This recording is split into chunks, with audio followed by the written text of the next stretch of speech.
Hello दोस्तों आज हम लोग बात करने वाले हैं कि ये जितने भी बड़ी बड़ी कंपनीज हैं, बड़े बड़े लोग हैं, ये क्या चीजों को फॉलो कर रहे हैं जिसकी वजह से इतनी अच्छी वेल्थ क्रिएट कर पा रहे हैं। और हम आज डिस्कस करेंगे कि कैसे आप भी इन चीजों को फॉलो करके एक अच्छी वेल्थ क्रिएट कर सकते हैं। तो दोस्तों, अमीर बनने के लिए आपको तीन चीजों का बहुत ज्यादा ख्याल रखना पड़ता है। पहली चीज हो गई कि आपको ये सीखना है कि आपको पैसा कैसे कमाना है। दूसरी चीज, वो जो आपने पैसा कमाया है उसको आपको सेव कैसे करना है। और तीसरी चीज कि उस सेव किए हुए पैसे को आपको इन्वेस्ट करके उस पर रिटर्न कैसे जनरेट करनी है। अगर आप लाइफ में ये तीन चीजों को कर लेंगे तो आप आराम से अपनी लाइफ टाइम में बहुत अच्छी वेल्थ क्रिएट कर पाएंगे। तो दोस्तों, सबसे पहले अगर हम बात करते हैं सेविंग के बारे में, तो जितनी भी ये बड़ी बड़ी कंपनीज हैं, अगर आप इनमें काम करते होंगे तो आपको पता होगा कि हर साल की शुरुआत में अपनी प्लानिंग करती है। बजट बनाया जाता है कि किस एक्सपेंस में वो कितना पैसा खर्च करने वाली है। और यही चीज आपको अपने लिए भी करना है। आपको साल की शुरुआत में एक बजट तैयार करना है कि आपकी जो टोटल सैलरी आपको इस साल मिलने वाली है उसमें से आप कितना पैसा कहां कहां खर्च करेंगे। और दोस्तों, आप ये मान लीजिए, अगर आप 20% अपनी सैलरी का पूरे महीने में सेव नहीं कर पा रहे हैं तो यानी कि आप बजट अच्छा नहीं बना पा रहे हैं। इसका मतलब उस महंगी जूते, महंगे कपड़े, वो लंबी गाड़ी की अभी आपको लाइफ में जरूरत नहीं है। आपकी इनकम उस लेवल पर नहीं पहुंची है कि आप ये सारी चीजें अफोर्ड कर सकें। अगर आपको बजटिंग बनानी है अपनी पर्सनल फाइनेंस की, तो आपको सिंपल एक फॉर्मूला यहां पर यूज करना है जो बहुत सालों से यूज किया जाता है। आपकी जो टोटल इनकम है आप उसका 20% सेविंग के लिए दें, वहीं जो 50% है वो आपकी बेसिक नेसेसिटीज के लिए दें, जैसे कि रेंट हो गया, आपका फूड हो गया। ये जो बेसिक नेसेसिटीज हैं उसमें आप अपना 50% का बजट एलोकेट करें। वहीं जो तीसरी चीज आ जाती है, वो 30% जो आपका पैसा है वो आप अपने वांट के लिए लगाएं। यानी कि अगर आपको कोई अच्छे कपड़े खरीदने हैं, आपको महंगी गाड़ी खरीदनी है, महंगे सेलफोन खरीदने हैं, या फिर आपको कहीं वेकेशन पे जाना है, इस टाइप के जो आपके खर्चे हैं वो आप अपना 30% के बजट में रखें। और अगर आपका ये जो 80% से ज्यादा ये खर्चा हो रहा है और आप सेविंग नहीं कर पा रहे हैं 20% की, तो आपको डेफिनेटली अपने जो वांट वाला 30% है उसको कम करना पड़ेगा और अपना जो 20% की सेविंग रेट है उसको आपको बनाकर चलना है।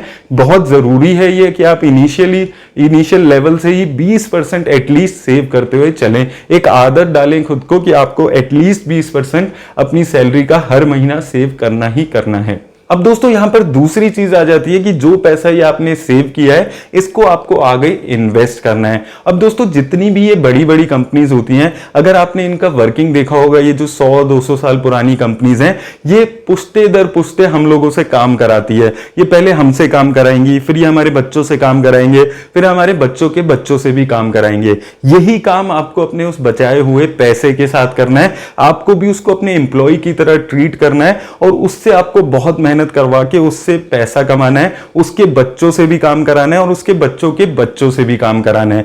यानी कि उस लगाए हुए पैसे पे जो इंटरेस्ट जनरेट होगा, उस इंटरेस्ट पे भी आपको इंटरेस्ट कमाना है और उस इंटरेस्ट पे भी आपको इंटरेस्ट कमाना है। और ये जो आपका एक बहुत अच्छा इंटरेस्ट पे इंटरेस्ट मिलेगा आपको, यही आपका असली कंपाउंडिंग का मजा आपको देता है। अब यहां पर मैं आपको एक छोटा सा एग्जांपल लेता हूं। सिर्फ अगर आप 5,000 रुपए महीना सेव करते हैं हर महीने और आप 12% की रिटर्न पे यहां पर जनरेट करते हैं, तो यहां पर आप कितनी अच्छी वेल्थ जनरेट कर लेंगे 30 सालों के अंदर। सिर्फ 5,000 रुपए, मुझे लगता है दोस्तों हम में से सब 5,000 रुपए महीना तो बचा ही यहां पर सकते हैं। और यहां पर आप देखेंगे कि सिर्फ 18 लाख रुपए आपने यहां पर इन्वेस्ट किए हैं और आपको इतना सारा यहां पर इंटरेस्ट या प्रॉफिट आप यहां पर जनरेट कर पाए हैं। तो दोस्तों, यही एक फायदा है कि जब आप लंबे टाइम के लिए छोटा सा भी अमाउंट अगर इन्वेस्ट करते हैं तो आप बहुत अच्छी वेल्थ जनरेट कर सकते हैं। लेकिन आपको आज से ही इसमें शुरुआत करनी होगी। आपको सेविंग करके उसे इन्वेस्ट करना बहुत जरूरी हो जाता है। और दोस्तों, अगर आपको लंबे टाइम में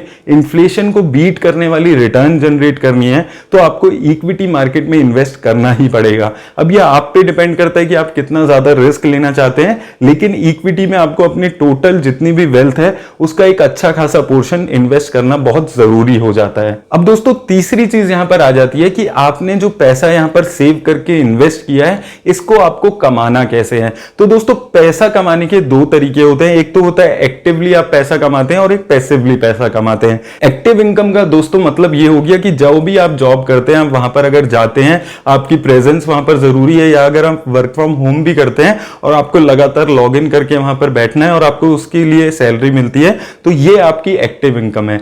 पैसिव इनकम वो है कि आप गोवा में भी बैठकर छुट्टी मना रहे हैं और आपके अकाउंट में अपने आप पैसा आ रहा है, ये आपकी पैसिव इनकम है। पैसिव इनकम जैसे आपका इंटरेस्ट हो गया, डिविडेंड हो गया, उसके अलावा अगर आप ऑनलाइन कोई काम करते हैं, आप कोई ऑनलाइन कोर्स करते हैं, या ऐसे करके जो भी आपके ये काम है, ये आपकी पैसिव इनकम है। तो दोस्तों आप ये मानकर चलिए कि अगर आपको अमीर बनना है, इवेंचुअली अगर आपको अमीर बनना है लाइफ में, तो आपको एक सोर्स ऑफ इनकम अपना ऐसा जनरेट करना पड़ेगा जहां पर आपको पास लगातार काम करने की जरूरत भी नहीं हो और वो पैसा आपके अकाउंट में हर वक्त आ रहा हो। जितनी भी ये बड़ी बड़ी कंपनीज है, बड़े बड़े लोग हैं, इनकी हमेशा आप देखेंगे कोई एक सोर्स ऑफ इनकम नहीं होता है। आप यहां पर देखिए क्रिकेटर्स हैं, हमारे बॉलीवुड वाले हैं, यहां पर आप देखेंगे इन सबकी मल्टीपल सोर्स ऑफ इनकम ये जनरेट करते हैं।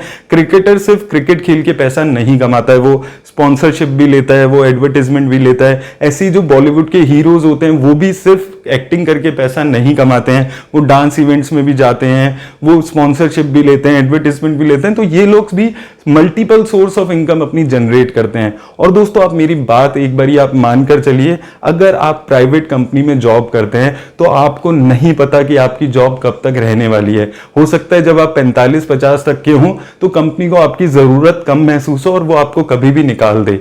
उस वक्त जो आपकी ये पैसिव इनकम के सोर्सेज हैं, जो आपने 20 और 30 ईयर की ओल्ड एज में जनरेट किए होगी, वही आपके सबसे अच्छे साथी बनने वाले हैं। तो आप अगर आप 9 to 5 की जॉब करते हैं तो वो जो 5 to 9 का टाइम बच जाता है, उसमें आपको डबल ट्रिपल मेहनत करने की जरूरत है।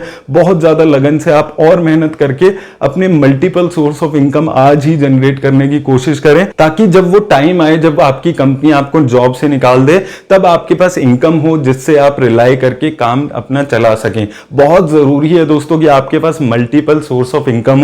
सिर्फ एक सोर्स ऑफ इनकम से आपको आगे आने वाले टाइम में बहुत दिक्कत आ सकती है। आपको ये चीज आज मैं बता रहा हूं, आपको बिल्कुल ध्यान रखना है। आपको पूरी कोशिश करनी है कि आपको मल्टीपल सोर्स ऑफ इनकम अपनी लाइफ में आगे जनरेट करने हैं। अब दोस्तों बात आती है कि जब अमीर बनना, वेल्थ क्रिएट करना इतना आसान है, तो हम लोग सब लोग इतनी अच्छी वेल्थ क्रिएट क्यों नहीं कर पा रहे?